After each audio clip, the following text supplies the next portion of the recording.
काल मुंब्रा रेल्वे स्थानकात अपघात घडल्यानंतर रेल्वे प्रशासनाकडनं सांगण्यात आलेलं आहे की रेल्वेला ऑटोमॅटिक डोर बसवले जातील। या डोर संदर्भात आपण प्रवाशांची चर्चा करूयात। सर, काय वाटतं, लोकल ट्रेनला जे आहेत ऑटोमॅटिक डोर बसवण्याचा प्रस्ताव सुरू आहे, पॉसिबल आहे का ही गोष्ट, ऑटोमॅटिक डोर क्लोजिंग ओपनिंग आहे पॉसिबल?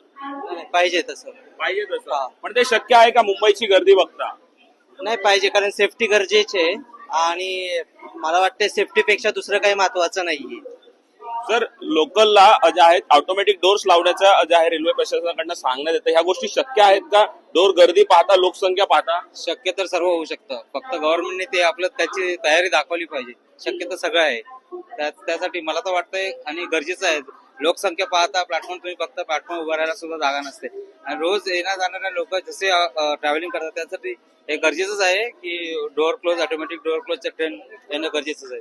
मॅडम, काय वाटतं, वाढती लोकसंख्या पाहता दररोज ट्रेनने प्रवास करतात, किती त्रास होतो ह्या सगळ्या गोष्टींचा आणि कशा प्रकारे, दादा काय सांगशील, दररोज ट्रेनने प्रवास करतो आणि कसा प्रवास असतो? Door opening closing automatic system झाली पाहिजे? ऑटोमॅटिक सिस्टम झाली पाहिजे, कारण की बाहेर लटकतात खूप माणसं, साईडून ट्रेन वगैरे गेली तर हवा वगैरे लागून पडण्याची शक्यता आहे।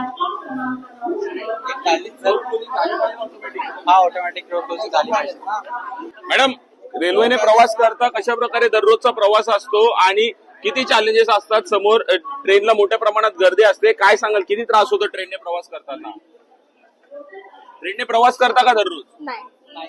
अच्छा सर, पण दररोजची गर्दी बघता तुम्ही, ट्रेनने ज्यावेळेस प्रवास करता त्यावेळेस कसं असतं?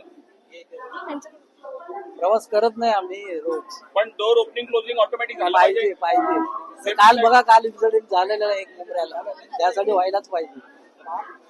नक्कीच डोर ओपनिंग क्लोजिंग ऑटोमॅटिक झाली पाहिजे असं देखील प्रवाशांकडनं सांगण्यात आलेलं आहे। आपण अजून काही प्रवाशांकडनं जाणून घेणार। दादा काय सांगाल, जे आहे ऑटोमॅटिक डोर ओपनिंग क्लोजिंग झाले पाहिजेत का आणि त्या गोष्टी शक्य आहेत का? जर ऑटोमॅटिक डोअर क्लोजिंग ओपनिंग झाली तर लोक गुदमरून मरतील, कारण सकाळी 7 ते 11 जेवढी गर्दीचा जो काही परिणाम असतो ते लोकांना माहित नाही। जे टीव्हीवर जे बोलणार आहेत ते 7 ते 10 मध्ये प्रवास नाही करत। ज्या लोकांनी कल्याण ते ठाणा किंवा कर्जत ते सीएसटी पर्यंत प्रवास करावा 7 ते 10 मध्ये, आणि मग बोलावं डोअर क्लोजिंग पाहिजे का ओपन पाहिजे। पण जर झालं तर हे शक्य आहे आणि लोकांना फायदा होईल याचा? काहीच फायदा नाही होणार, लोक गुदमरून मरतील। कारण ट्रेनची जी क्षमता आहे, म्हणजे समजा 100 लोकांची क्षमता असेल तर सकाळी क्राऊड असतो 250 ते 200 लोकांचा, आणि ते ट्रेनचा समजा दरवाजा बंद झाल्यावर लोक अक्षरशः गुदमरतील। आज एसी लोकल मध्ये पण गर्दी असते का? ट्रेनचा दरवाजा बंद होतो तरी गर्दी असते, लाईन लावून लोक उभी असतात, आणि हे नॉर्मल ट्रेनला तर भयानक परिस्थिती होऊन जाईल। नक्कीच door opening closing automatic system जर आली तर फायदा होईल, प्रवाशांची सेफ्टी होईल असं देखील काही प्रवाशांनी सांगितलेलं आहे। तर काही प्रवाशांचं असं देखील म्हणणं आहे की जर ऑटोमॅटिक सिस्टम आली डोर ओपनिंग क्लोजिंगची तर आतले प्रवासी हे गुदमरून मरतील। त्यामुळे नक्कीच आता रेल्वे प्रशासन रेल्वे अपघात रोखण्यासाठी काय उपाययोजना करेल हे देखील पाहणं तितकंच महत्वाचं ठरणार आहे। ठाण्याहून मी प्रेम मोरे, न्यूज 18 लोकमत, ठाणे।